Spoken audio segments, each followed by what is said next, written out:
Okay, let's see. Is it okay? Is it really okay though? And I how do you know? have no idea if it's okay, but I'm fairly certain we have landed in the room. Are we in So the room? I think we are.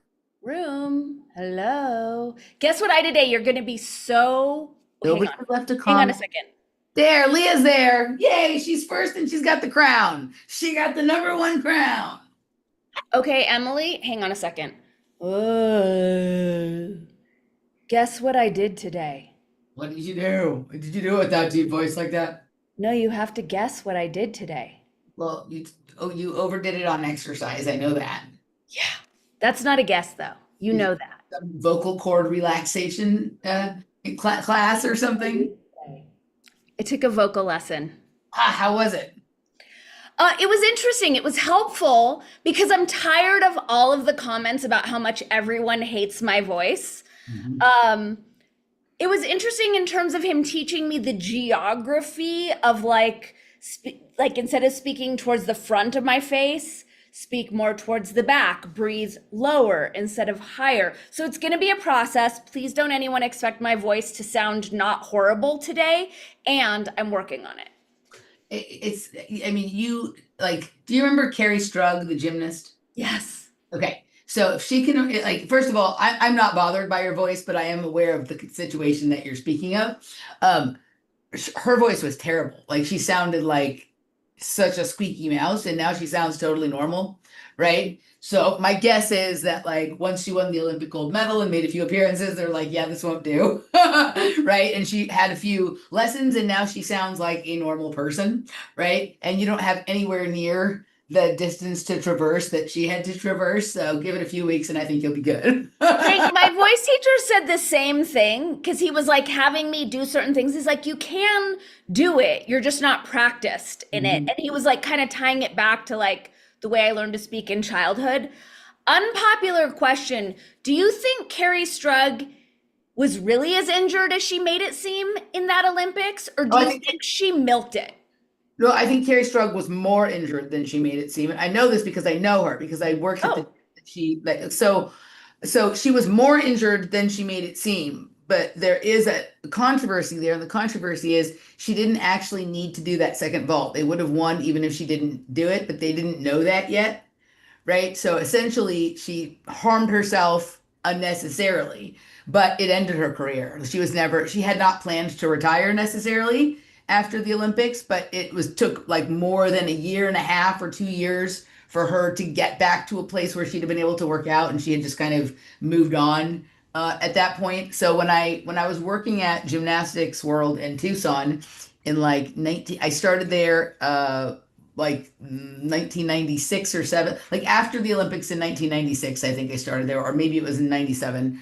And she's from Tucson. That's where she grew up and whatever. And she, when she would be home in Tucson, she'd train there. I mean, she went to Curly's and other places, but when she was just touring, doing exhibitions after the Olympics and stuff like that, she'd come in there to do a little bit of stuff. And she was like, I don't mean this in like a judgmental or offensive way, but she was quite overweight compared to how she normally had been because she was very unable to work out, right? She couldn't do anything. She couldn't run. She couldn't, she right? could And swim.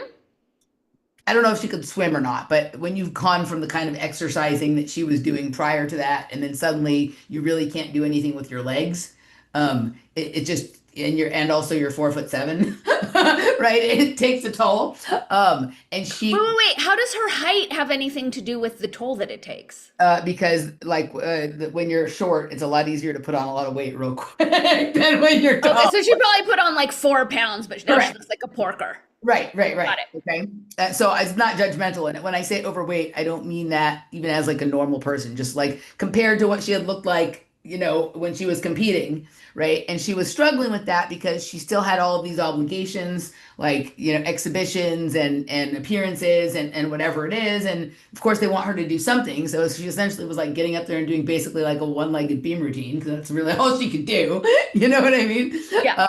But no, like she was the injury was much more severe. It was not just like a sprained ankle. It was like a bunch of torn ligaments and tendons and, stress fracture, all different kinds of stuff.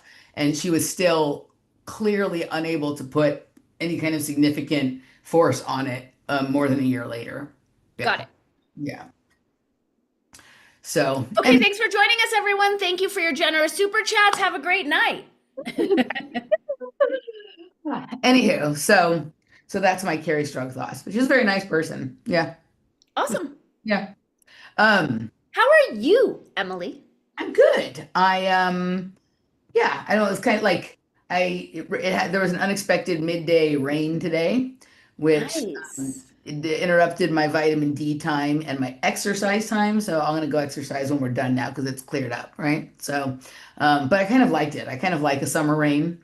I was up on the roof and I stayed as long as I could before I started to just get soaked. Um, yeah, good. I don't know. Had some clients this morning and I'm here now with you. It's perfect. Awesome. Zippity doodah. Zippity doo-dah. All right, so let's see what's going on. Let's check in with the kids in the chat Thank you, room. everyone who says that they like my voice. It means James from Grounded Extracts in the house. Hello, James. Nice to see you here. Don't see you here too often.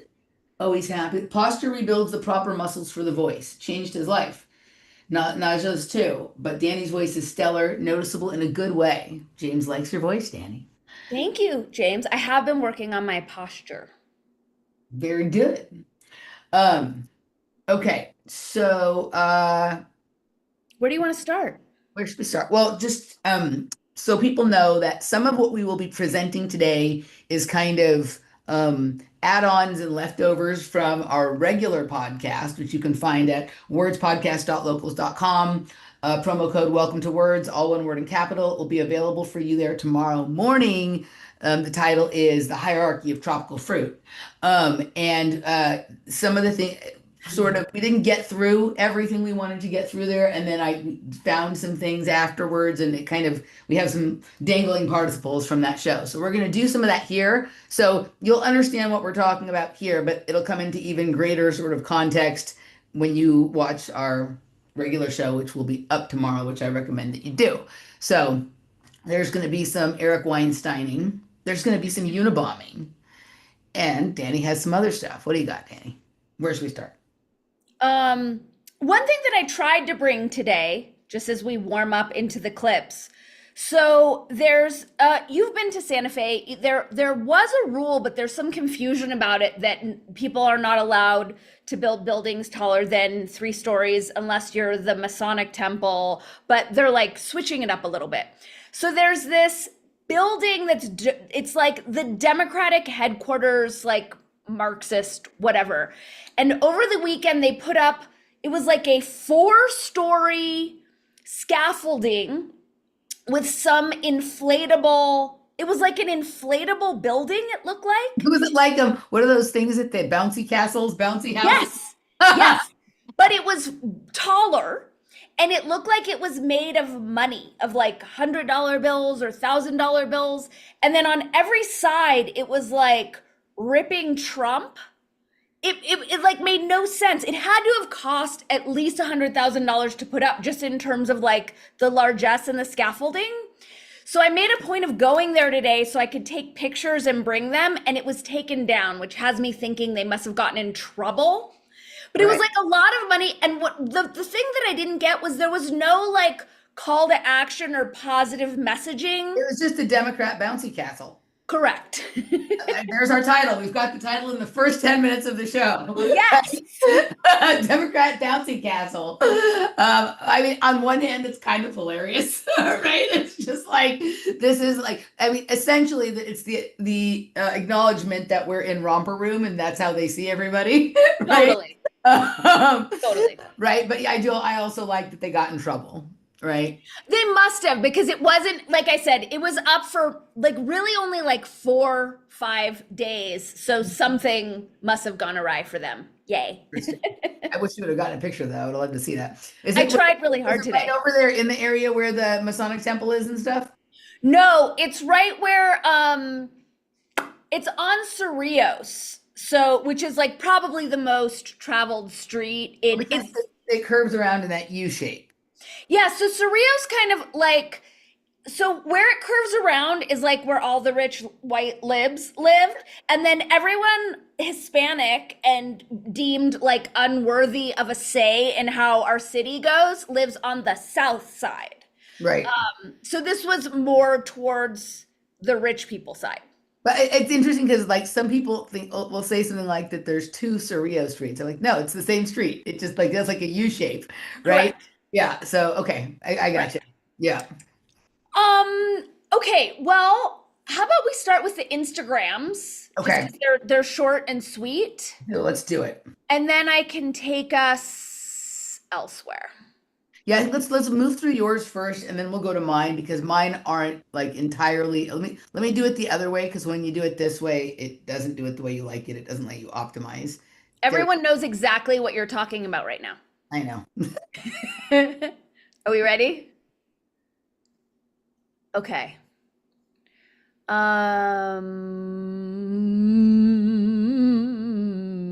Here we go. Okay. So let us start. Oh, this one was interesting, which we didn't actually play last time. So I'm going to start with this one, fair Instagram use. That Jeffrey Epstein and Barack Hussein Obama went to summer camp together with Bill Barr, and I'm pretty sure Jim Jordan and possibly John Podesta. Yup, they did. They're all friends. Look, right there. Enhance. Look at that guy. What do you think? Now, this is from 1963's Interlochen Summer Camp, which is a obvious CIA front for CIA children. Bill Barr went there the same summer. He was just at a different bunk, so he's in a separate picture. But it's funny that Bill Barr and Jeffrey Epstein went to the same summer camp and are childhood friends with Barack Hussein Obama. And then Bill Barr is the last person who spoke to Jeffrey Epstein before he enhance. You tell me, is that Barack Hussein Obama down on his knees in front of Jeffrey Epstein like he will continue to do for the rest of his career? You tell me, I gotta know. Of course, there's no documentation saying Barack Hussein Obama went to fucking Interlochen, but he is a Fed, he is a CIA chump, so it makes a lot of sense to me. Now, 100% with zero certainty, that is Jeffrey Epstein, yes? Zero certainty, that is Bill Barr. Same year at Interlochen summer camp. I mean, I'm 100% on this. Let me know. There's a bunch of cucks who are always like, I don't know, but dude, the faces don't be lying. You want to know who else I think I found?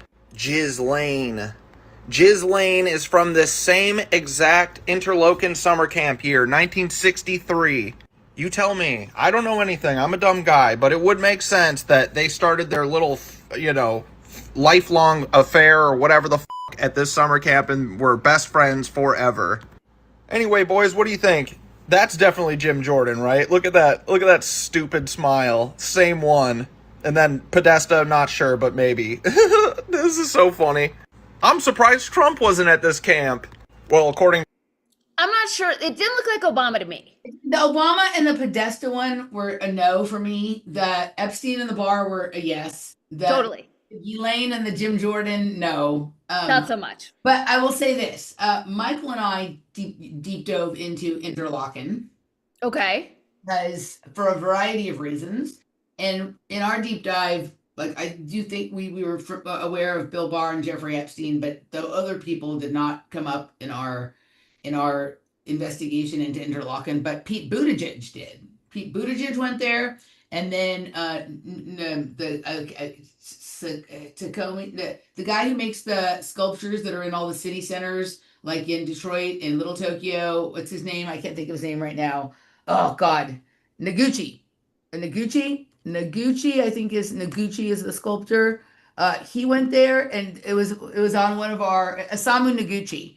And like whenever our deep dive into Noguchi was turned up, also Pete Buttigieg, right? And some others. Interlochen is a school in, I think it's in Indiana, or I think it's in Indiana or somewhere in the Midwest. But we were looking at it because there's also a location in Switzerland called Interlaken, right? And so when we were doing our like places with similar names and connectivity between that, we were down some rabbit hole about that we were on for like 2 or 3 episodes. And so I think that like if we would have found some of those other connections if they were really there. Mhm. But I am familiar with the Barr, the Epstein, the Buttigieg. There's a few other people too. But the Obama one doesn't look like it at all to me. No, that didn't look like I it love to that he me calls either. him Obama.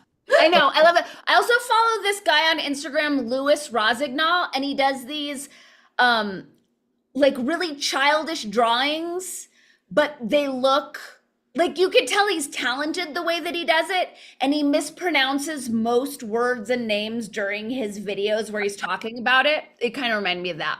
Yeah. Okay, so back to the meat of the matter. Okay. We'll start with this one. Okay. Do you want to see Israel destroyed? What? Do you want to see Israel destroyed? Yeah. You're Jewish. I'm a long-time anti-Zionist. I'm exposing one paid protester for every 100 followers I get. Iran is funding Hamas and Hezbollah. What are your thoughts on that? Yeah, Like, do you feel like that's a good thing to do? of course. I would love for them to assassinate Netanyahu, Ben Gvir, and Smotrich, especially Ben Gvir and Smotrich. I don't care about Netanyahu. I would love for them to do that, yes. Okay. Would you say that it's okay if millions of Jews died in that process to that pursuit?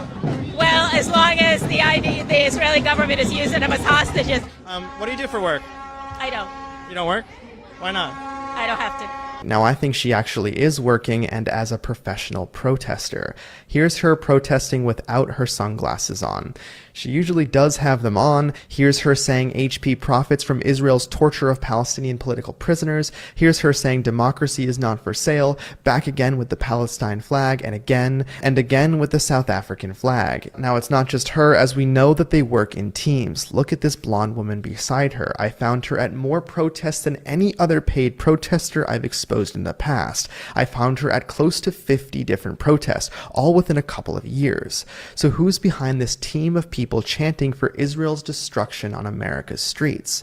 Their name is Sammy Dune. It's an organization based in Canada, and they are sanctioned by Canada as a terrorist group. In fact, in October of 2024, US and Canada issued joint statements listing Sammy Dune as a terrorist entity. Canada called them a sham charity who funnels money into the Popular Front for the Liberation of Palestine, which is a Marxist organization that recognizes a one-state solution with no Israel.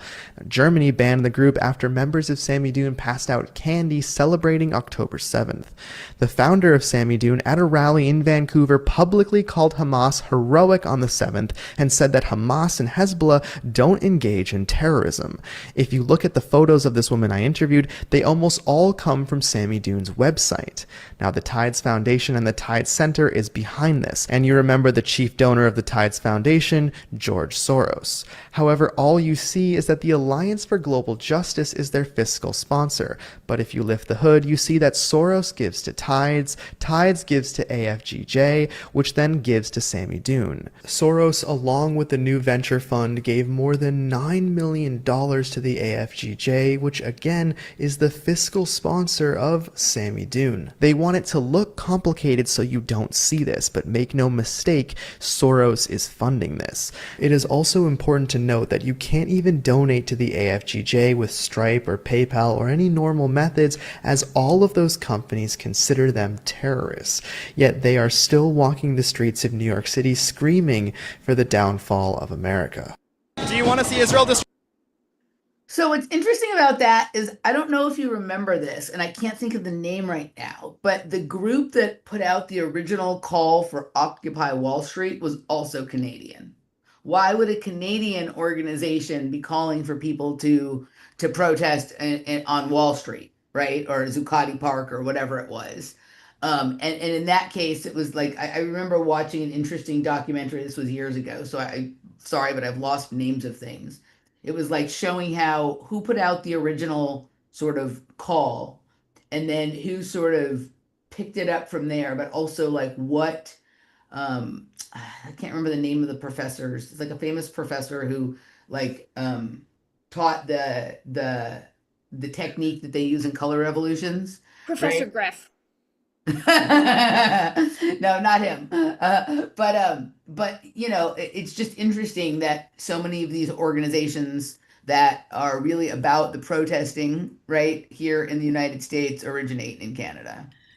So yes, I do find that interesting. Obviously, there's some funneling happening. But the Tides Foundation, who he mentioned, is Yes. also who's funding all the Marxist fuckery happening here in Santa Fe. Which we covered in the show we recorded Monday called The Hierarchy of Tropical Fruit, which will be available. Correct. So I think everyone's gotten used to looking for open societies. Right.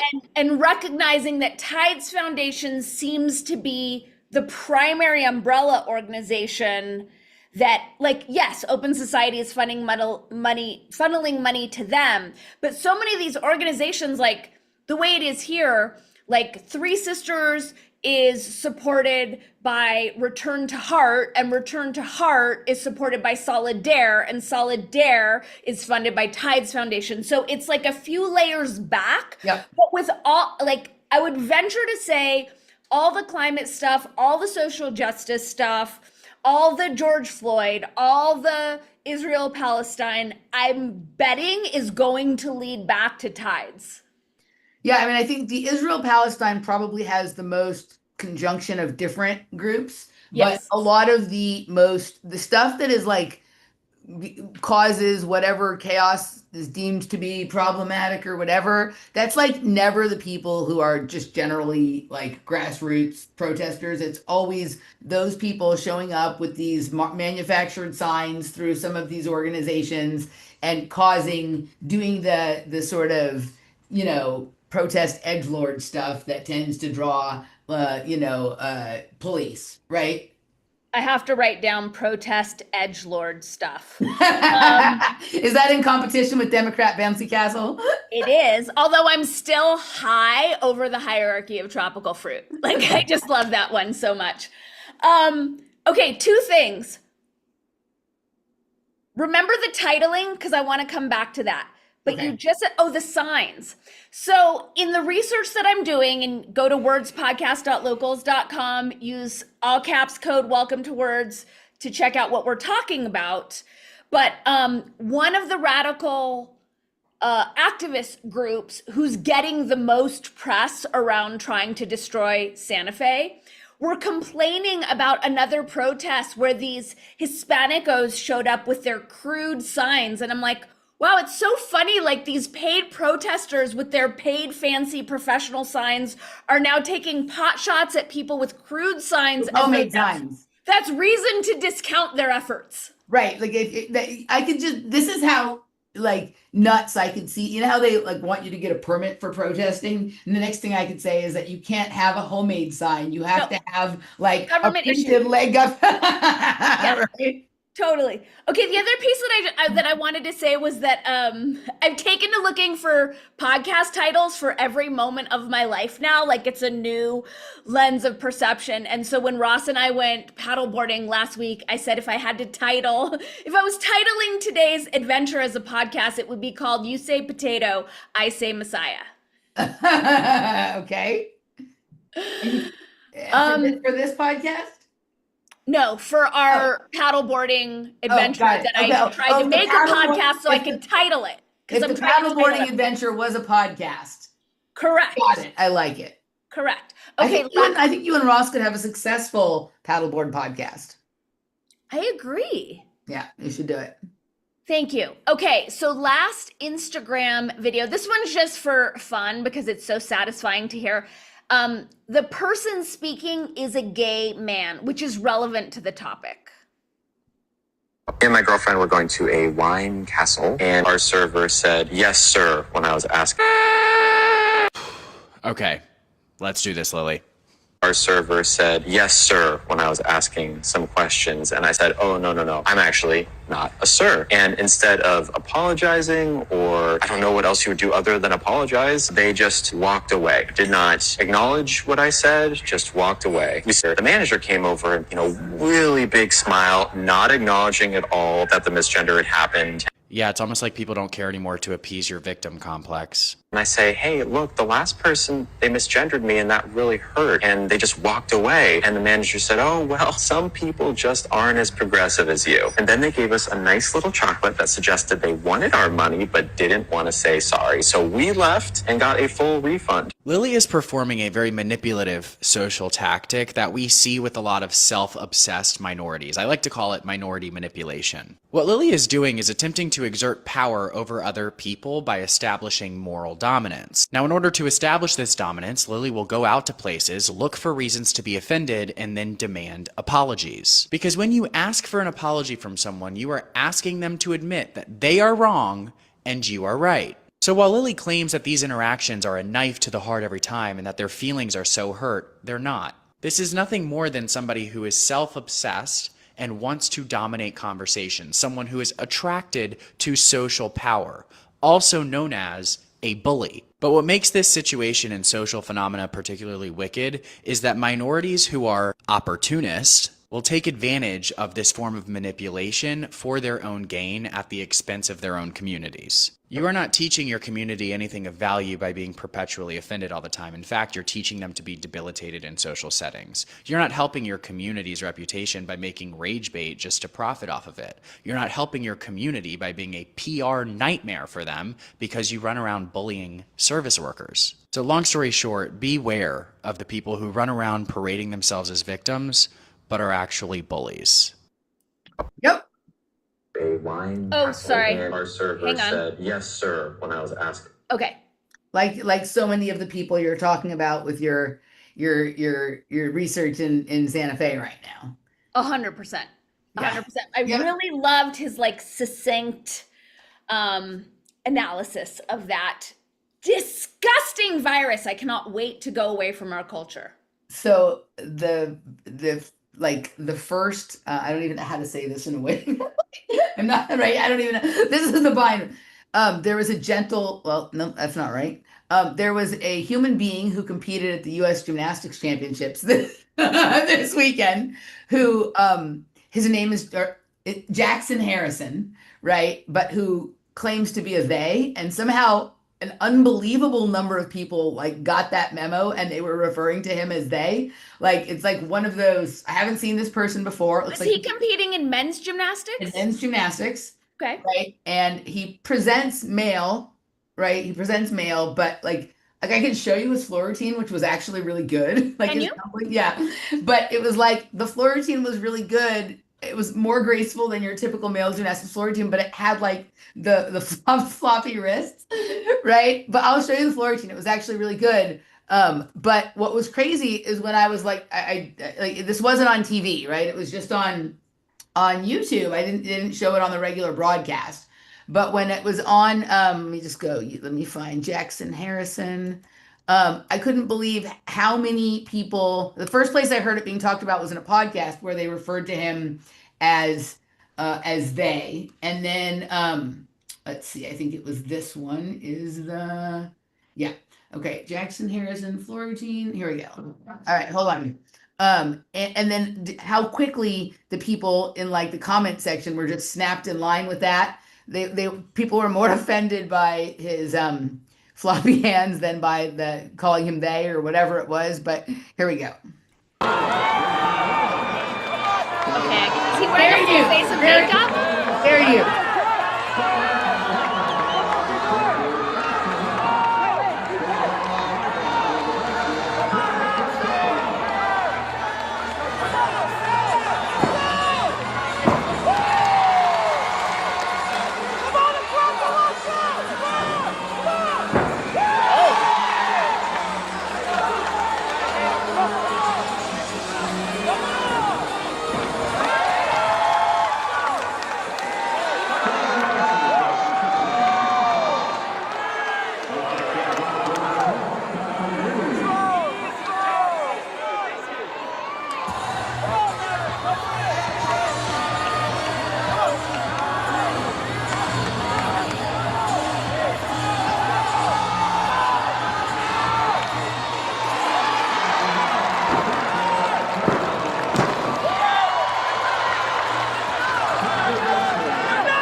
right? So like, I mean, he. Was he wearing a full face of makeup?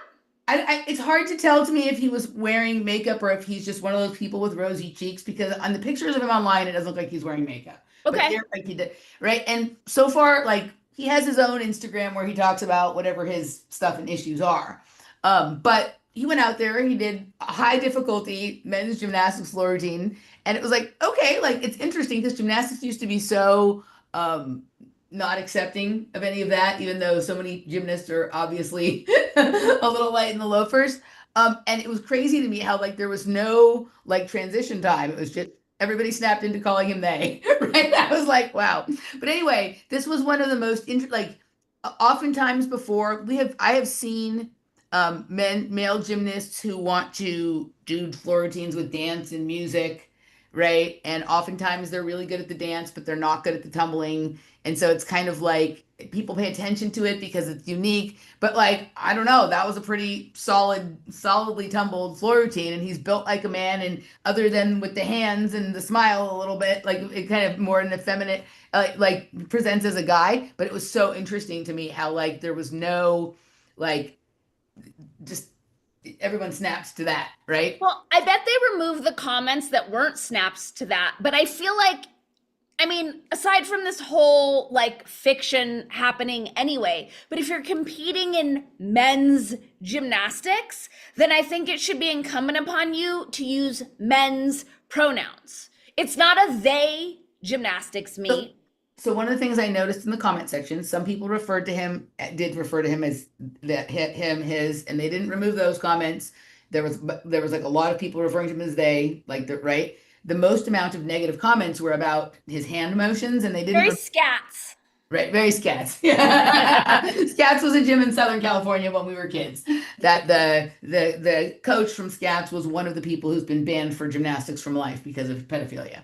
So Don Peters, 84 Olympic coach, who like remember when he was like blocking Bella Caroli from like going to Mary Lou Retton at the Olympics? Yeah.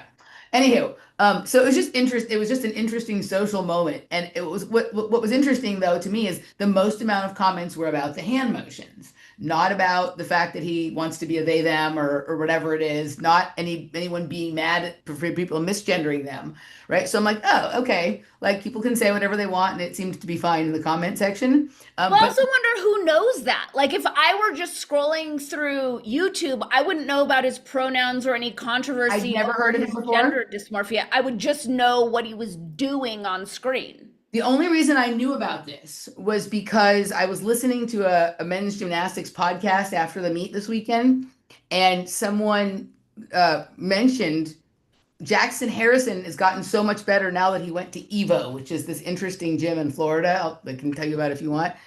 And they called him they. So that's the only reason I know. They didn't make anything about it. They just said, yeah, they've gotten really good since they went to Evo.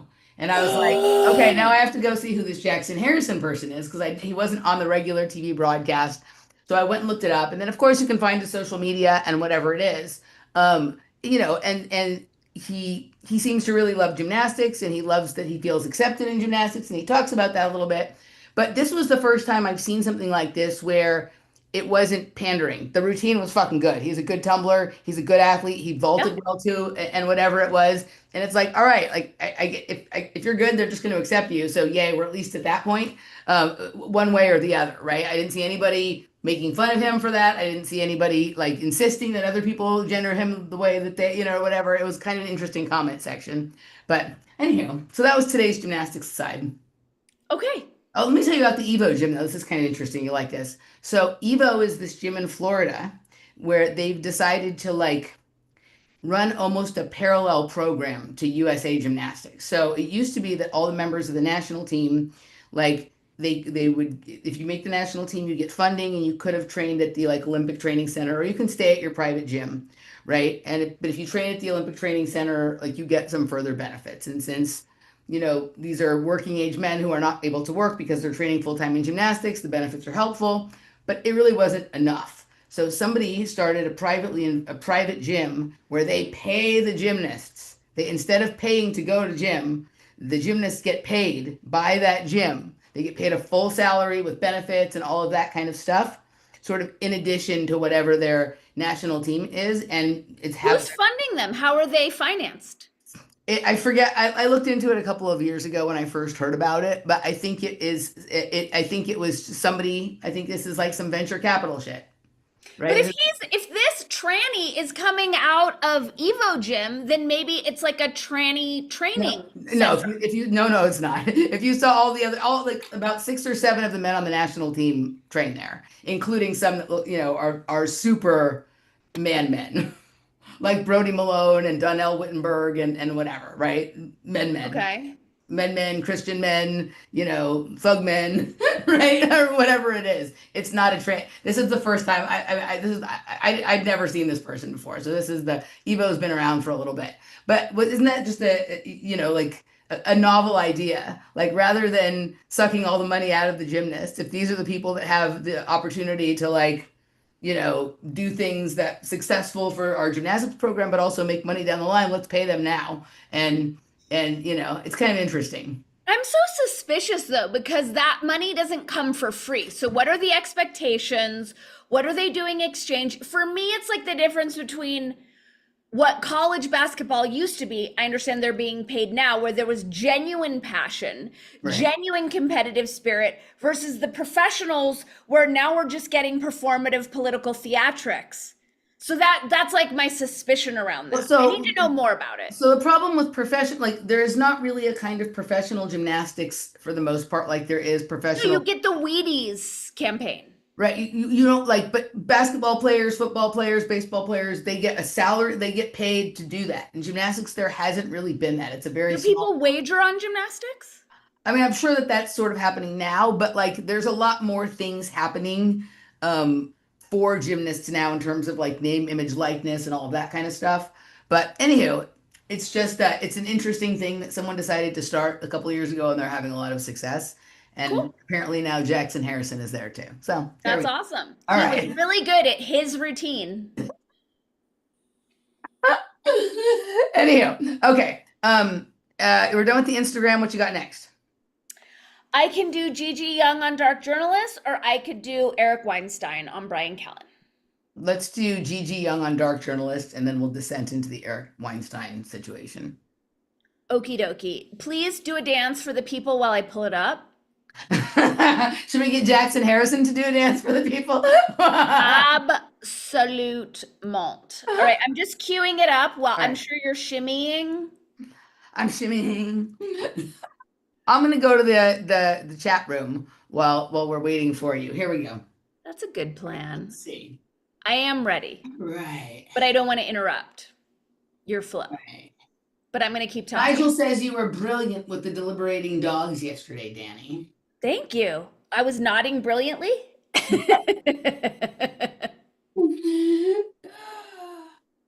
That's what they do at the bathhouse between sessions, Christine.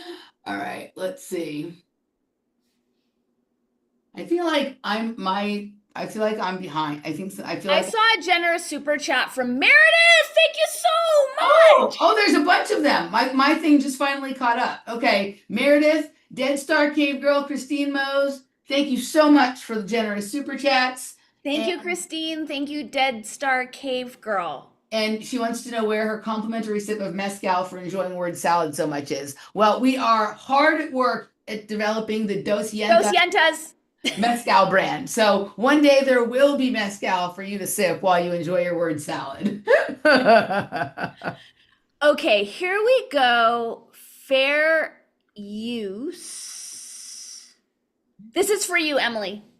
This is my little gift for you. Here we go. All right. That is from an earlier period of the earth. Now, if that were me and I were, living, under the earth as basically kind of mutant that had suffered from transhumanism and weird genetic then so many people who have these, gray alien encounters, it's all about trying to create these hybrids. Sorry. Well, if you had destroyed your genetics in Atlantis by going into the folly of transhumanism, you certainly would want to try to merge with people on the surface. And if you didn't want people to look underground for you and find your little empire down there, then you would tell everyone that you were from the sky.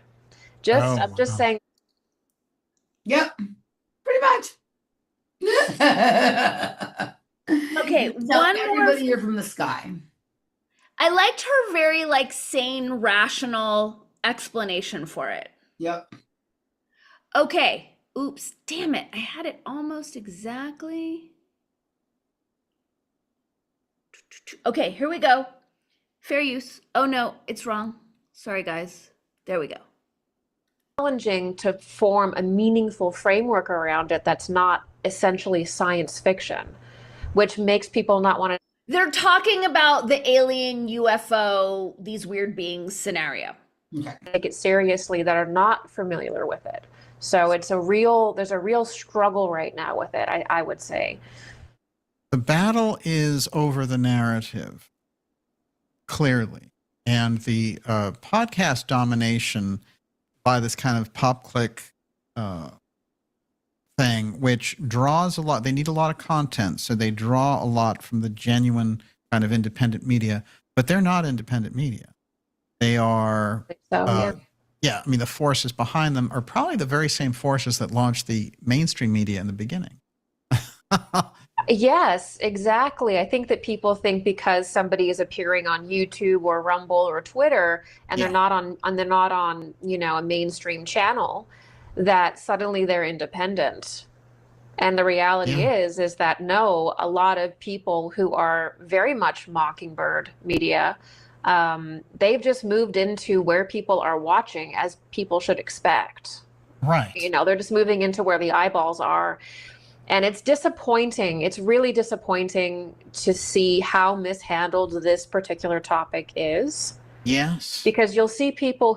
That was the gist. I was listening to Matthew Arrett on Higher Side Chats with Greg Carlwood, and they were like, it was interesting. I don't watch Higher Side Chats too often, but every once in a while I do. And I was glad to see Greg sort of poke at some of my issues that I've had when I listened to Matthew Arrett, sort of some of his, what seems to be his positions, but they were kind of doing this interesting back and forth around the alien UFO thing and whether that's like Matthew Arrett seemed to be implying that it was like a 100% like absolute nothing burger at all. Like there's no such thing like that, and it's all 100% fake. Whereas Greg Carlin was coming from this point of like, well, I think there's like some phenomenon that they're trying to wrap in this UFO alien sort of science fiction wrapper, right? And so they were kind of having this argument back and forth that companions kind of what they were talking about right there. So yeah. It's interesting when like somebody comes along who's basically like, we're very used to, there's like a mainstream understanding of things, and then there's this sort of alternative understanding of it. He was kind of doing like a little bit of like the Eric Weinsteining type of thing, where he was like bringing up people and topics or whatever that are like way out from the fringe that most people wouldn't know what he was talking about, and he does a better job explaining himself than Eric does, but he was doing like a lot of that, and one of the areas that they back and forth most on was about this kind of thing. So anywho, all right, shall we move on to the Weinsteining? Indeed. All right, let's do yours. All right. So my segment, like basically there was this one very lengthy segment that I could probably find a way to sort of break into two smaller parts or whatever, but it starts here. Let's just play this for a while, and if we get bored of this part, I'll try and find like a good starting point for the second part of it. All right, here we go. Do you want to catch the people up to speed who haven't seen Words 111 as to like what this is? So for half of our episode on Monday, we kind of analyzed some of this interview here with Eric Weinstein and I don't even know what the CEO guy's name is. Maybe it's Steven. I don't remember his name. Let's call him Schroeder. It was just, there was a lot here, right? And it was, a lot of it was usual Eric Weinstein bullshit that's just sort of fun to call out. But there was also some analysis of like the host, And then some of the sort of topics being discussed, I'm trying to remember what we hit on. Well, lots of tropical fruit, but lots of Elon Love, lots of tropical fruit, and then I don't even remember what else did we. I do a show and then I kind of move on in my head. Same. So, but we were analyzing this conversation, and there's a lot of that analysis in the show, and then this was a part we didn't get to, but I thought was interesting because he gets into talking about all of the fake programs that the United States is running, and then he sort of connects it through himself to the Jeffrey Epstein kind of thing in a way that only Eric can. So here we go. Let's listen to this for a bit. And your ideas about the nature of reality. I'm a baffled person. And your proposal I am baffled. I can't. I don't know what it leads to, is what I'm trying to tell you. But your assertion is that there's more than this dimension that we understand, and more than I'm telling you that I can name for you what particles there are left to be found. Mm-hmm. Pause. And what comes. Did you notice that he just got really angry? Yeah. And then he kind of pulled himself back. What about that? What about what Schroeder just said would anger Eric to that extent? I think that Schroeder is trying to continually take the conversation back to something that the average listening person would understand, and Eric wants to keep digging in the outer fringe of nonsense. Got it. Okay, thank you. Mm-hmm. Back to me is you don't have any predictions. And I'm thinking, this doesn't even make sense. Literally, I'm telling you, maybe there's a neutral version of the proton doesn't begin to talk about all the things that I'm talking about. So many new forces, so many new particles, ways to go in. There's no longer an arrow of time in my theory. So you could live forever, theoretically. What does it mean? If you think about a final theory, and again, by the way, I just want to say something. I say my theory sometimes when I'm having to defend it, but it isn't mine. It just is. Eric's theory just is. The final theory, the one that encompasses everything about how reality works and will answer all questions, just is. He doesn't have to prove it because it is. Well, I mean, objective reality just is. And I think that's what he's attempting to point to, but he skipped the step where he does an actual academic paper, where he explains how his theory speaks to what just is. He missed that step. Which makes it not a theory at all. It makes it just what is. Correct. Right? Correct. It's kind of like, what was it like? You see all these people make these YouTube videos where they're just discovering something that is like plainly obvious. So there's nothing special about the video except for the fact that they think it's fantastic that they've had this moment of discovery and everybody should clap. Right? Well, it's like when Brett Weinstein discovered water. But it reminds me of, have you seen that Instagram video where there's like a woman's voiceover when a kitten is discovering its toes for the first time? And she's like, oh my God, what is that? That's what we should just have that playing over all the Weinstein's fake discoveries. Okay, let's listen to how he rationalizes that he can't explain his theory, but that it just is as rationalized by this. Great.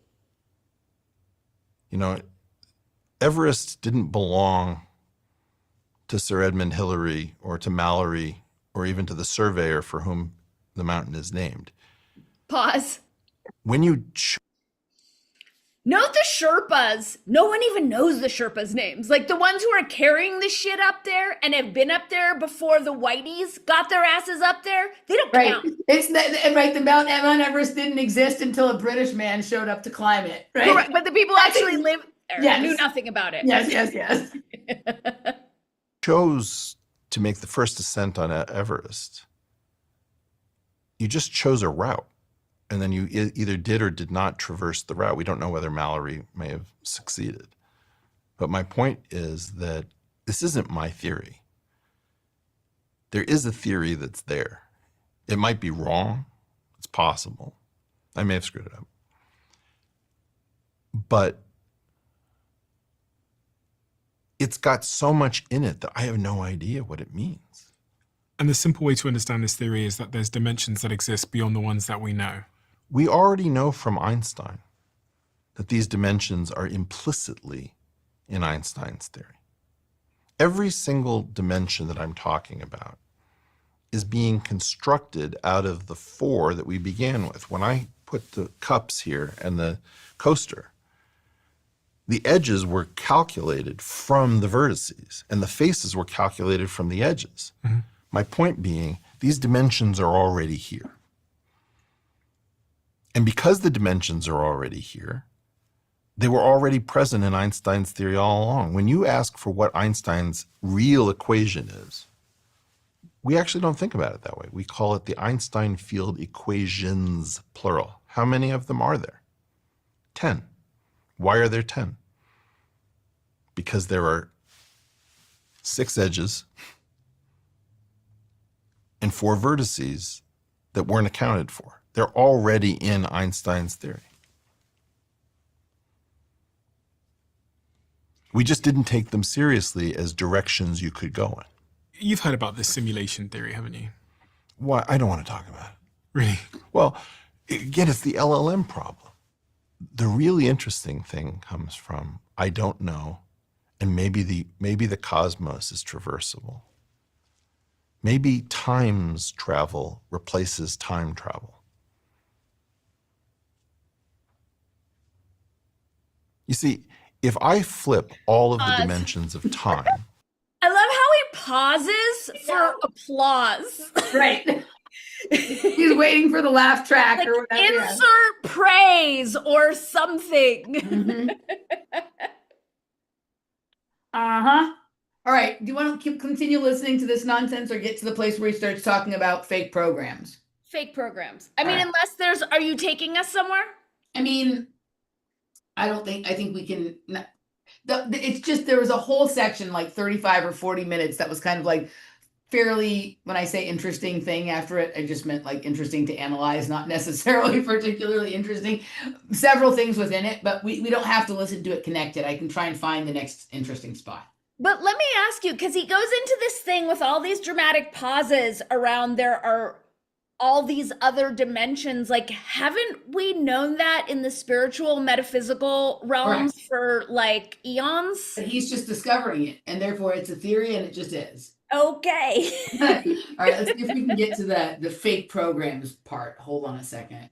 Yeah, because we already covered some of this with his restricted data nonsense. And all right, here we go. Let's see. This is all right.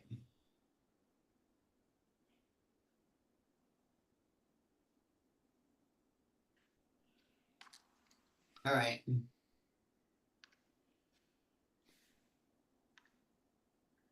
Entire hidden world of national security. And the penalty for talking about national security with people who don't live that is that you're a conspiracy theorist. It's like, do you have this terminology? Do you know the acts? Do you want to Google it? Well, this is also just something that's really interesting about the UFO UAP world. We had this admission recently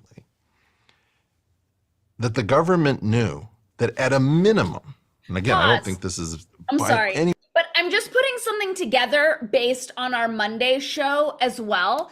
He's getting coaching from someone or he's watching our shows, because what he just did, and we spoke about this on Monday's show as well, is he goes off on his usual complaining tangents and then he stops himself multiple times during this interview. It's out of character for him. And that's what he just did. But I just put together like, oh, he's doing this the whole time.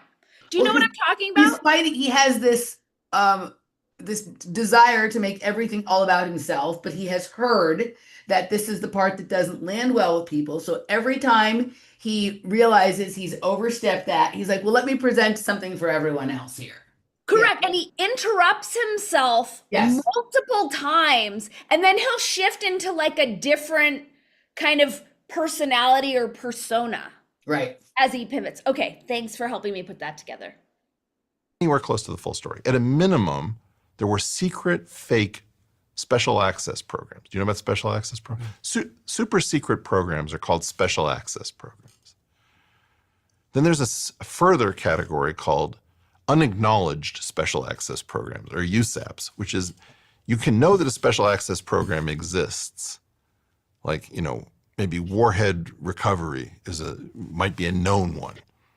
But then, like, there might be an unacknowledged special access program, which is like theft of foreign nuclear warheads, which it's not even on the books. Only the super secret lawmakers, in the Gang of Eight or whatever it is, can know that exists.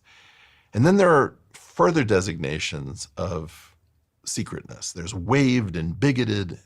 So you can have like a waived, bigoted, unacknowledged special access program, and you don't know any of this language. I wonder if Jackson Harrison is in it. Okay. Notice also how he's dissociating while he's speaking about this, and it's all in second person you. So I wonder if that folds into his programming around this stuff, because he's not willing to own it. He's removing himself. It is interesting when he uses I, when he uses we, and when he uses you. Correct. And then there's this chorus of morons who, the instant you start to educate people about the existence of the super secret squirrel club, rise up and say, this is all conspiracy theory.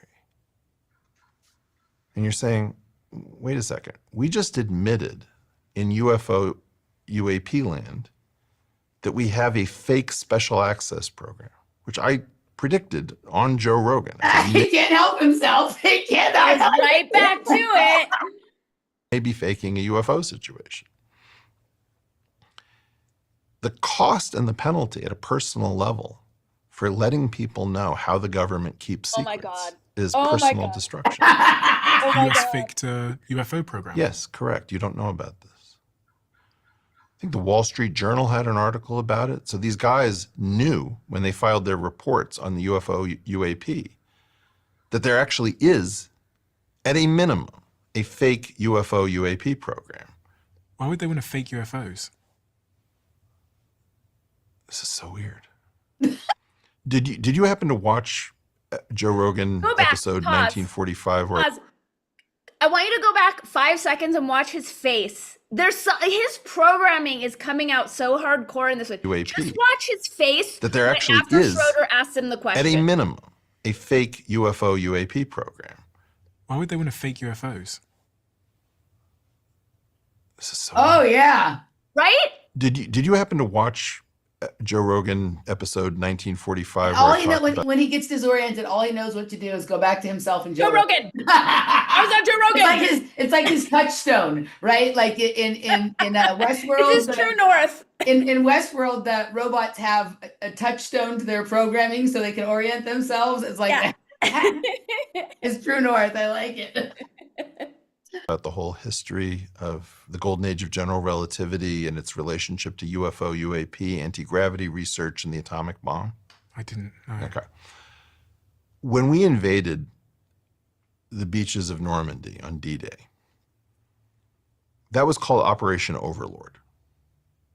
We had an entirely fake invasion planned of Norway called Operation Fortitude that was part of Operation Bodyguard, which is part of just total deception. And why? Because we were building up troops to do something huge. So we tried to we planted plans for the invasion of Norway on dead bodies to wash up on beaches so the Germans would find them. We fake stuff all the time. That's what we do. And you can't talk about what we do. Shit, I just fucked that up. All that was we. Yeah. I just fucked Why that is up. Amazon paying me 60? Hang on, let's ask the chat. Did anyone see what minute mark we were on at the end? Oh, you know what? I can pick it up. Save hundreds when Liberty Mutual customizes your car insurance. That's great, but can you ask your... Oh, I got In it. terms of We don't know. 154? Yeah. God bless the delay. Watch my Twitter account. You'll see all sorts of accounts descend on it. Fraud, charlatan, grifter, blah, blah, planned of Norway called Operation Fortitude that was part of Operation Bodyguard, which is part of just total deception. And why? Because we were building up troops We. to do something. All of this is we. He's including himself in all of this. Right. Whenever it's poor me, it becomes I. Right. Whenever he's lying or dissociating, it becomes you. Now he's Right. back to we. Yeah. Huge. So we tried to convince, we like planted plans for the invasion of Norway on dead bodies to wash up on beaches so the Germans would find them. We fake stuff all the time. That's what we do. And you can't talk about what we do that is deceptive without being ruined by what are called covert influence operations. Like if you watch my Twitter account, you'll see all sorts of accounts descend on it. Fraud, charlatan, grifter, blah, blah, blah, blah, blah. Some of that is just people being mean. Well, But you'll notice that, like, if I really start talking about physics and I start talking about security and I start talking about things that anyone can Google and most of us don't think to do it, suddenly it gets really, really intense. like, so here's His Twitter life is so really, really it's super. Let me pull back up the transcript so I can go to other parts. But you know, it's like, but I just love how, and again, it's just like the same with Brett. Poor them. Like there hasn't existed an entire reality and ecosystem of other people who have been, you know, lost accounts, been banned from things that make, if they're lucky, hundreds or thousands of dollars a month from their content, right? But it's Brett and Eric who really have it rough, right? Well, of course. Because they only make hundreds of thousands of dollars, if not millions, and their right in life is to 2 homes and more than $1 million a year. Correct. Yeah. Okay. That is correct. Let's see. Hold on a second. Let's see. I think we can be done with that part. I think that kind of got to the. Let's see. We're talking about reasons to fake a UFO program. I'm not really interested in that. Are you? I think we got to the main portion about that. Let's see. I'm trying to find the part where he switches to. Okay. Epstein was like 203. Okay, here we go. I want to hear this part though. Okay. Define want to hear it. Here we go. Know if UFOs exist, but you're sure now that they were faking the I am sightings? absolutely positive that we have unacknowledged programs that have UFO written on the side of them. Okay. In other words, the number of people who repeat strikingly similar things, who appear to be completely sober in every other respect with no known acting ability. There is no way in the world that these people just spontaneously have decided to destroy their sanity, their career, and their reputation. I've got you. At a minimum, we're faking. I think we are doing a lot more than faking a UFO program.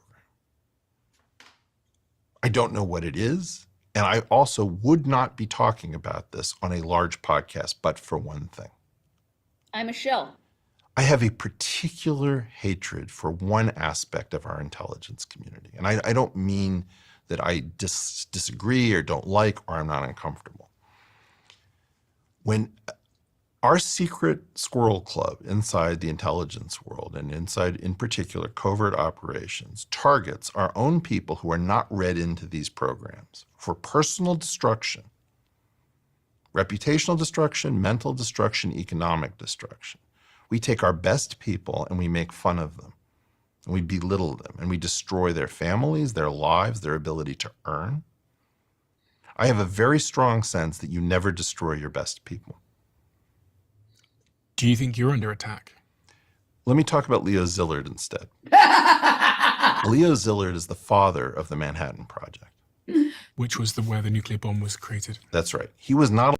Do we want to hear this or do we want to move to his connection to Epstein? So we want to move away from him as quickly as possible. Okay.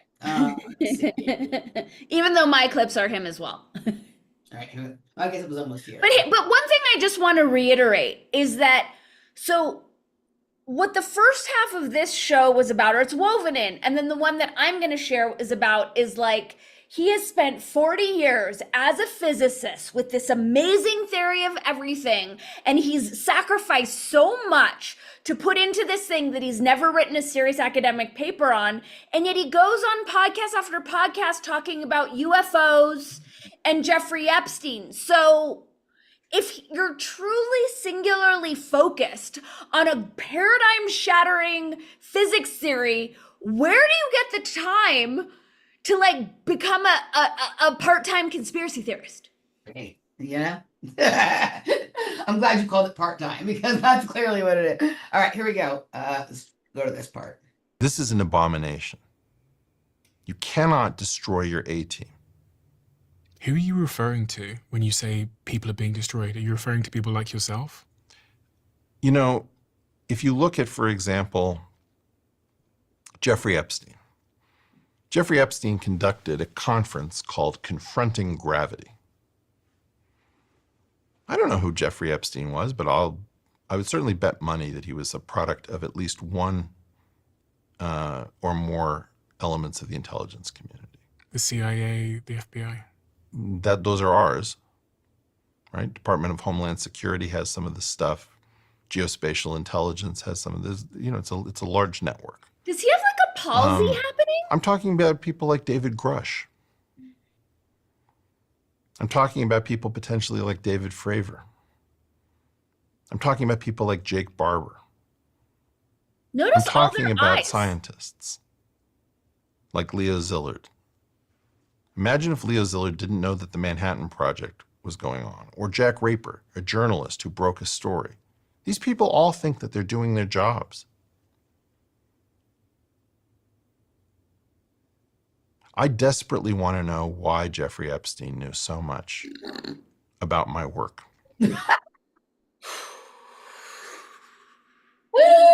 All right, there's a little bit more here that's funny, and then we'll stop, but here we go. And I want to know why he was connected to my graduate program. I was in the Harvard mathematics department. Jeffrey Epstein was absolutely connected to the Harvard math department. I want to know why. How was he connected to the math department? You're pushing me to say things I'm not going to say. But I don't mind. I'm curious. I'm not trying to push you. I understand, Yeah. but I'm just not going to do it. I'm saying that anybody who wants to... You say he was connected You to the math department. cannot pause. I'm sorry. You cannot put you after talking about Jeffrey Epstein for years and years and years, and all of a sudden you have a total narrative shift. I want to know why he was so interested in my work, and then the obvious question that Schroeder asks, how do you know that? You're pushing me to go there. You cannot put forth something like that without a shred of evidence or helping us understand why you think this, But why this you is how dreamt this is the most important part of him building up this mystery that he's an important mathematics and physics person. Because if Jeffrey Epstein was interested in him, it must have been because he's important. And he can't prove it because Jeffrey Epstein said, and he won't talk about it Right. because he's a little brat. He never came out about any of this stuff about Jeffrey Epstein until after he was dead, because probably if Jeffrey Epstein either was alive or was not pretending he's dead or whatever's really going on, like he could come out real fast and be like, yeah, I don't know what you're talking about. For sure. Right? But even in all that, this is the new piece that he's Right. so I know. I think that's enough of that for now. Do you want me to do the Wait. I have an unexpected surprise for us. What do you have? I have a photorealistic rendering of when the public was first gifted Eric Weinstein by way of Dave Rubin, and I was snowed. Oh my God, you got that position that he was sitting in. Remember how far apart his legs were? You nailed it on that drawing. Thank you. He was manspreading at that level and you captured it, dude. Thank you. So this was how the world was given Weinstein, was through Dave Rubin and this three-way convo, which is always the pattern for how the IDW was gifted to us. That you nailed Dave Rubin too. Thank you. I love it. All right. That should be part of our merch. If you guys want posters, send me an email. Right, there you go. Okay. Wait, so I have the counterpart with my Eric Weinstein, Brian Callen. And then we'll unibomb everyone and get out of here? Yeah, I'll go through them quickly. But I think it's important because there was, we go deeper into, well, I think I mentioned this on our Words 111, but there was a completely different personality between these two podcasts, which came out around the same time. Yeah. So he was pretty much rude to Schroeder the whole time, like he was to Terrence Howard. Right. But to Brian Callen, he's totally deferential. But we'll understand quickly the purpose of this podcast. So it's really propping up the still undocumented theory of everything. See that guy standing while everyone else is... Sorry. But I just have 3 clips from this one. Okay, here we go. Fair use. You're not allowed to declare victory like that. Right. Especially when there's nothing to show for it. Well, right. Again, there's mathematics to show for it. But again, here we are talking about strings. And it'll keep happening, right? And whether it's you or me, it doesn't matter. It was woven into the story. So in order to get back to actual physics, we have to unweave the story of Ed Whitten. And this is what Jai Ed Whitten. Always Ed Whitten. Your theory of everything, wasn't Jai it? Mungle. Jai Mungle, I'm sorry. Yeah. Well, I think what he said at the... That particular, like, airy, of Eric's. Yeah. It's like his fake humility thing, but then it also came up. It implies, of course, like for sure, right? Like, of course, that's what it is. It's, yeah. Yeah. Okay. Sorry. I went back a little bit. Here we go. Well, I think what he said at the end was, well,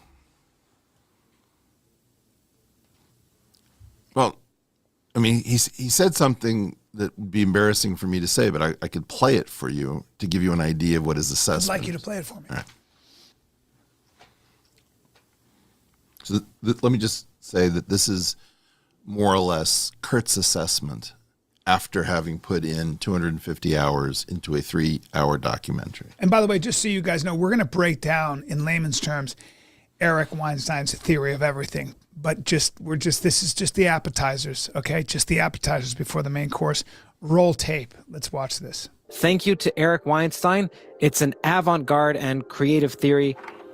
Kurt here, several months later. This has been so long in the making. Geez, you have no idea. Anyhow, I wanted to say that I mean what I just said. I may have said this before in the iceberg, and if I haven't, I should have because it bears repeating. I haven't seen a theory like this come from any single individual ever. Not one that's this fleshed out or has this amount of unexampled connections within itself, as well as to what's known as the theoretical physics backbone that we talked about earlier. And by the way, this is what I do for a living. I interview people on what theory they have of reality, whether it's of consciousness or it's physics-based or logic-based or what have you. So again, thank you to Eric and thank you to you for watching this. I hope you enjoyed it. Wow.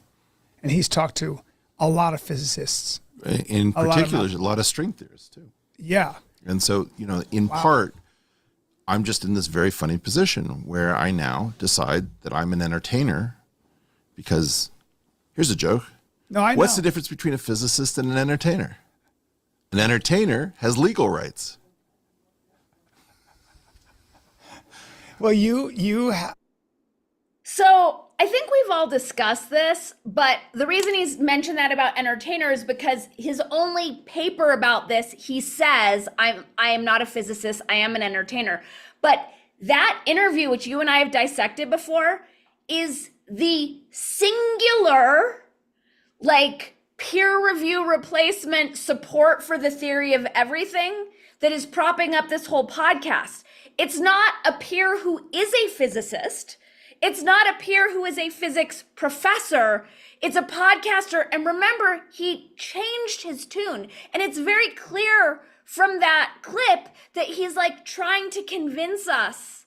Do you know what I'm saying? Also, it's so staged. I don't even think Eric Weinstein has been on Kurt Jemungle's podcast. No.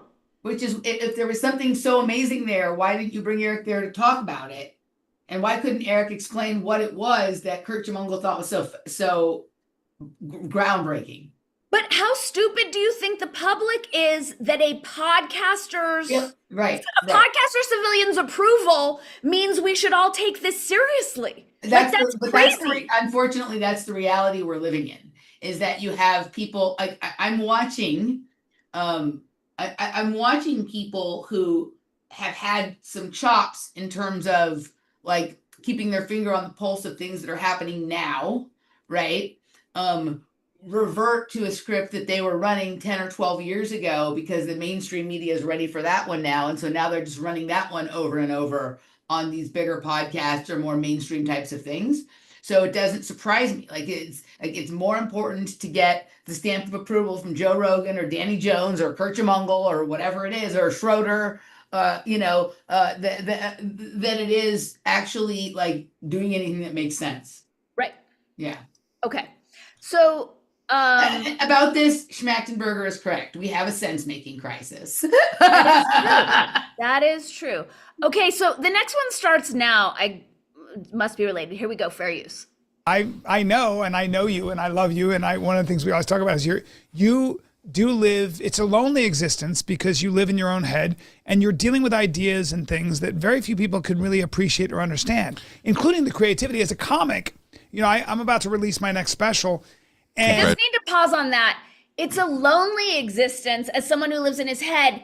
He is always on podcasts. He's always on podcasts talking about how many famous friends he has and all the fun things they're doing. There's nothing about anything he's ever shared that indicates a lonely existence. Not to mention his career is Peter Thiel Capital. Correct. Okay. Congratulations. Thank you. But at least I'm always getting affirmation. I'm out there. They're laughing. I'm building it. They're laughing. You know, I do the special. I know how it's going to be received at least a little bit because I'm getting that kind of appreciation. Sure. After 4 decades of working in relative solitude and abuse. Yeah. And it's such an act of faith because when you have a world where there's only, when somebody like Ed Whitten, et cetera, et al. Are saying that this is the only theory, everything else is a lie. Right.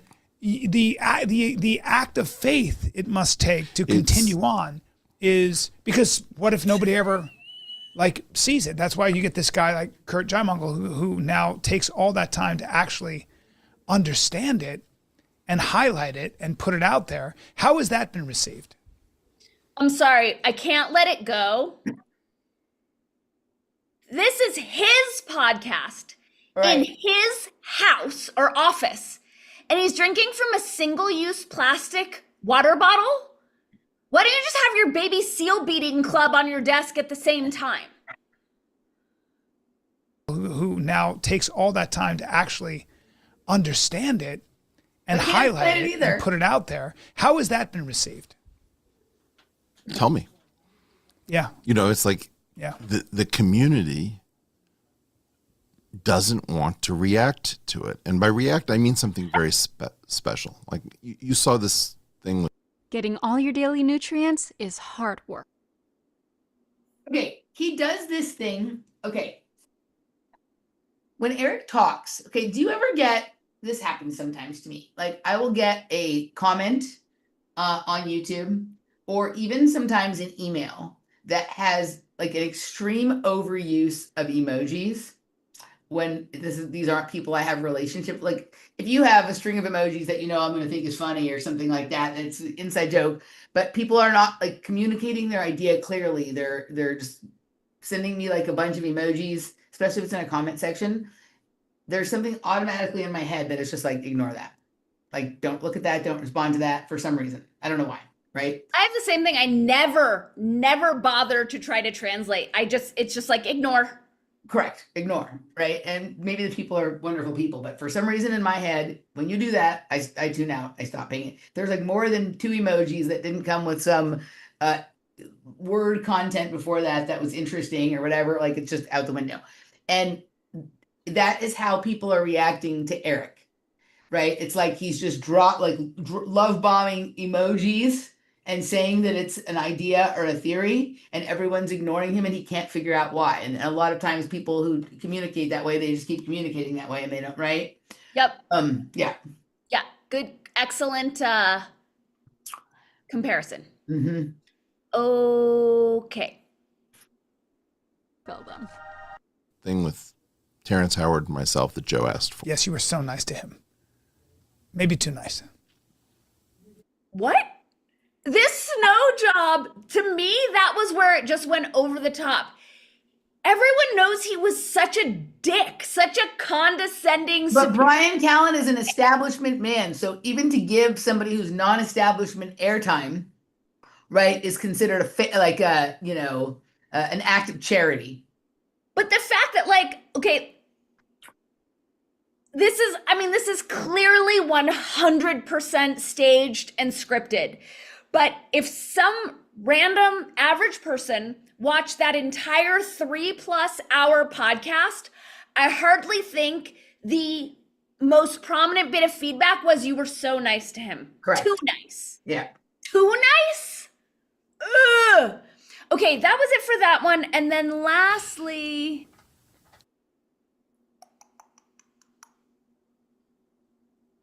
thank you for your I like your sound effects. Laura has some sound effects like that she does when she's looking for something. Yeah. Here we go. Fair use. Cool. Is sort of, you've got to start with a model to explain how the rest of the whole shebang works. It's all we have. Well, to be blunt about it, yeah. I don't know where this is going to end up. Assume that I've made a terrible, catastrophic error and I'm boring your audience with what Now is you've got effectively a bizarre Ahab-like tale of That's what this is. chasing a whale. Correct. Wonderful self-awareness. You know, then it's interesting because it's interesting that a guy can spend 40 years avoiding all sorts of things that would have brought, much more advantage to his family just to do this. But let's assume for the moment that it's actually sane. What kind of revisionist history is that? He's done nothing He else. works for Peter Thiel, right? He's done nothing else for 40 years, and because of that, his family has sacrificed so much. He is a public millionaire. Yep. He's on a bunch of podcasts. I just wonder what is next. The next role for the intelligence agent that is Eric Weinstein, that this is the fake story they're using to prop up the next phase of his use. Oh, we froze. Okay, you're good. We're both here. Okay. We're fine. Okay. All right. Well, and importantly, it says my internet connection is unstable. Can you hear me? I can hear you. Okay.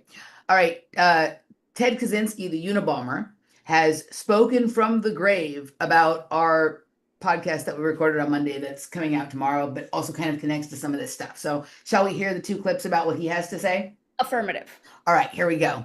All right. In regards to we're going to give a small curriculum vitae here on Ted Kaczynski. This is from Glenn Greenwald's excellent video about Ted Kaczynski, which I recommend everybody go check out. Here we go. Kaczynski down. And just the quick background on Ted Kaczynski. He was a prodigy, recognized by everybody as being brilliant, graduated high school at the age of 15, went to Harvard, completed a degree in mathematics. He then went to a PhD Just program, like I think at the University of Chicago, but a top school, and then he ended up teaching at Berkeley. And he was on the path to being the youngest ever tenured professors. So he was a genuinely brilliant person, not like brilliant in the sense that, like David Frum gets called brilliant or Ann Applebaum or whatever, or Eric Weinstein. Brilliant. And okay, so that's just it there. So we had just gotten off of our show where we were talking about how Eric got unwanted attention from Jeffrey Epstein at the Harvard math department. Well, I wonder if Jeffrey Epstein was interested in the Unabomber too. This is what we were talking about, just in terms of the tie-in, was the first half of the show. We were sourcing a lot of the Marxist stuff that we didn't really see on the ground until Obama. We thought we'd taken it back to 96, but then we found another document that brought it back to 90. And I think that was your tie-in so Kaczynski. Right. So what we started listening to, I started listening to this right after we did the show, and all the stuff with Ted Kaczynski was happening in the early to mid 90s. That was like when the Unabomber things were happening. right? And when he got arrested,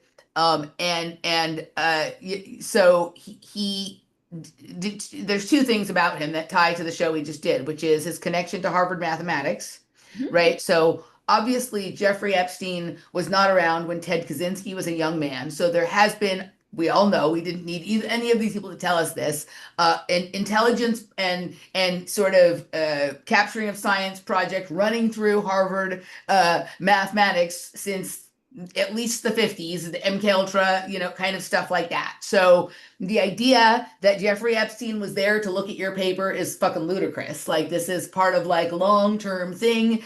You just happened to be there. It's kind of like me trying to, because I was a gymnast and I went to a gym where there was some degree of pedophilia going on, being like, I'm the head person in the Larry Nassar situation. The whole thing is just dumb, right? Like, it's not the truth. And that, right, Eric happened to go to Harvard mathematics, and if they're collecting all the papers from there, his papers there, I guarantee you Jeffrey Epstein does not give two shits about your paper. But he probably, if he had been alive, or if he had been getting the papers back in the 50s, he probably would have been interested in Kaczynski's paper. But he didn't even write the paper until like last year. Correct, but he knew about his work through Harvard mathematics, right? Yes, when he was a like 15-year-old student, Jeffrey Epstein was like keenly focused on him because they were both in the same intelligence. So then, within the same video, because the reason Glenn was talking about this was because a listener wanted to know his thoughts on Ted Kaczynski's manifesto, but also Ted Kaczynski's statements on what would happen. The problem with the American left, which is the other thing we talked about in Monday's episode. We talked about Eric Weinstein, and then we talked about where did this weird, like, social justice, climate justice, like, where the language we're hearing now, where did it come from? We were talking about all of that. And then Ted Kaczynski in the same video, he's talking about something that really is almost exactly similar to what our show was about yesterday. We think we may have found like the source document for like whatever racial and social bullshit we've been living through for the last 10 years, like where it came from. And it was a lot earlier, long before we started hearing about that stuff, which was during the Obama stuff. Okay, here we go. I think it's right there. And you know something I love almost as much as I love America? It's a great deal. Also, no. He sucks. Here we go. Politics, and the person said, who just asked this question, I'm on the political left, but I have to admit a lot of his critiques of what left-wing politics is about and the flaws in it, I have to admit have validity. And basically what Ted Kaczynski's warning was, and this definitely proved prophetic, was that the idea would be to make this system of technology and the capitalism that emerged from it invulnerable, so nobody blamed it, nobody wants to undermine it, nobody wants to subvert it, no matter what it's doing to us. We're all propagandized to revere it, to believe it's all good, to believe it's invulnerable, to believe that we benefit from it.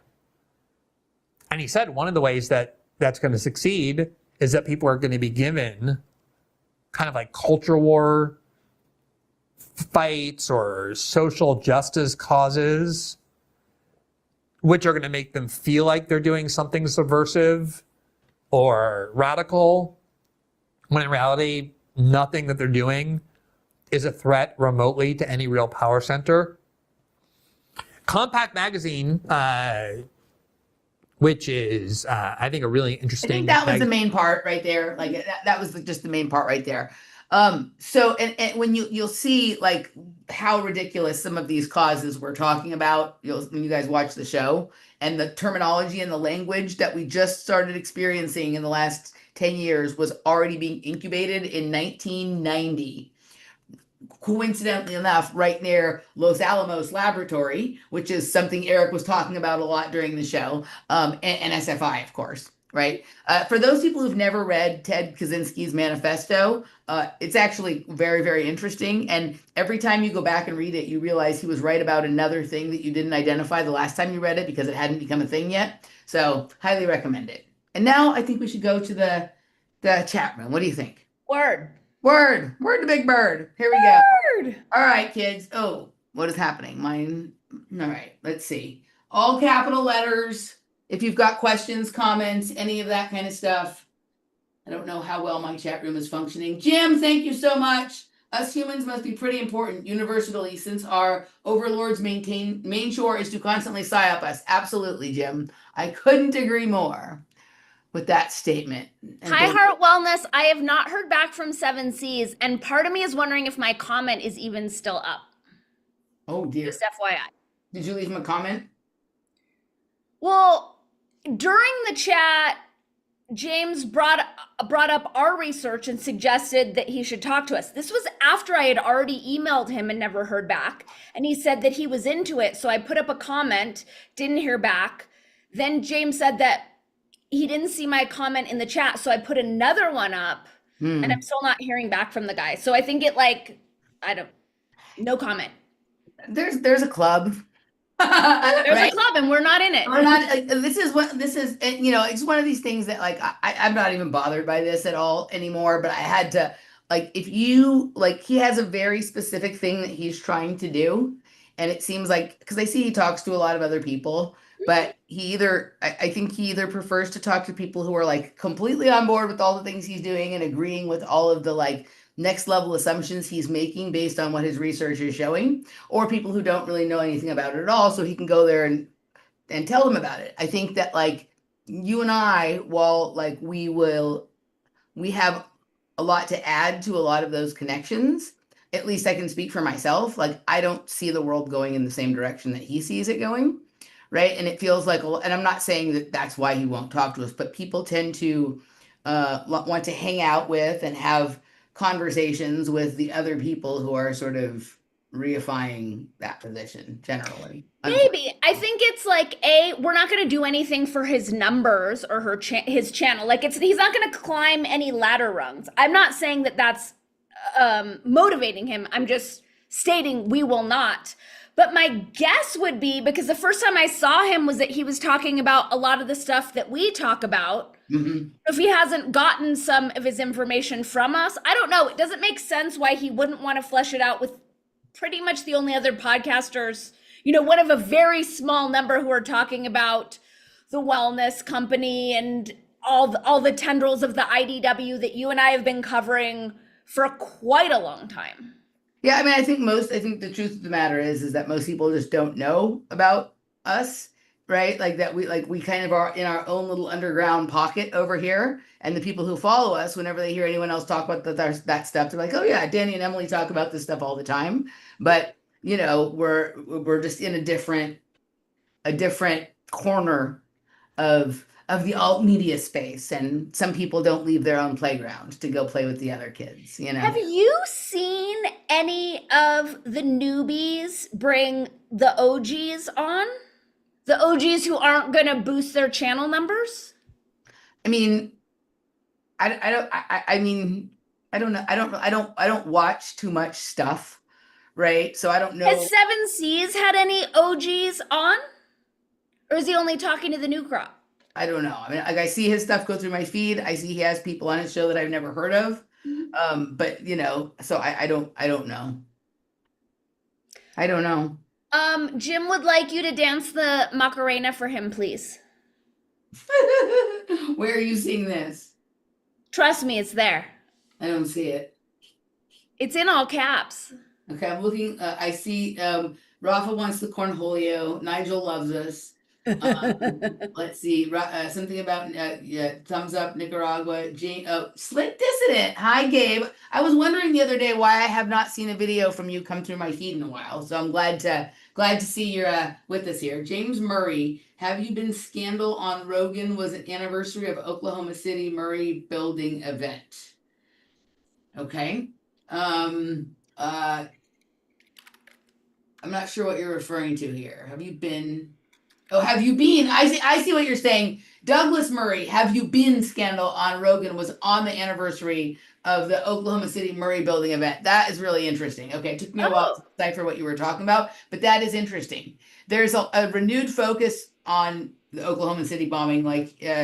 Tucker Carlson just had someone on there, and this, there's, it was the anniversary this year, and there's been a lot of new sort of documentaries out, and Wendy Painting, who's like the deep underground Oklahoma City bombing person, is starting to put out more research again, and her stuff's just the best. But also Trentadue, Jesse Trentadue just appeared on like a zero hedge thing with that Margaret Roberts chick who wrote the book about a new book about Oklahoma City. And so there's starting to be mainstream attention to the whole Trentadue situation. Do you know what that is? No. So there is a gentleman named Kenneth Trentadue who was killed. I think it was Trentadue. It was Trentadue, but yes, it seemed like it was Trentadue. Trentadue, run. Well, I could keep going. He got beaten to death at the Oklahoma City jail because they mistook him for someone else during that whole John Doe #2 search. Ooh. And they beat him to death. And his family didn't quite understand why, but fortunately his brother is like a really good attorney, and he's been fighting with the government for years and years. And eventually he figured out they didn't know why he was dead at first, and then he started to put 2 and 2 together, and he got some tips from people and realized that they thought his brother had something to do with Oklahoma City bombing, and at a certain point realized he wasn't, and has been covering it up actively since. And he's been suing the government over and over, and he's surfaced a lot of other interesting, stuff on Oklahoma City as well. But his name, that whole situation was just gone into on Tucker Carlson the other day, which I never thought would happen. So is it timely at all? Is there anything current happening with it? I think this is what I think is happening. I think that, there's this whole argument happening with Tucker Carlson and Candace Owens and Nick Fuentes and all of this kind of stuff.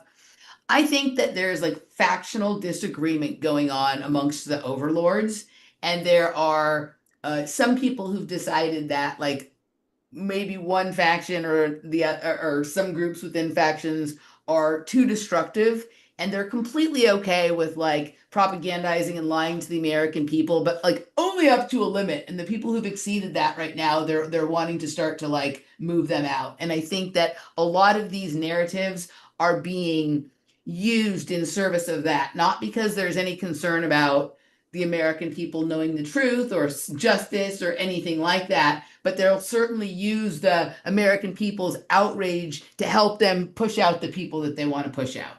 Right. And it felt to me like that, like this Trentadue story has been out there for a long time.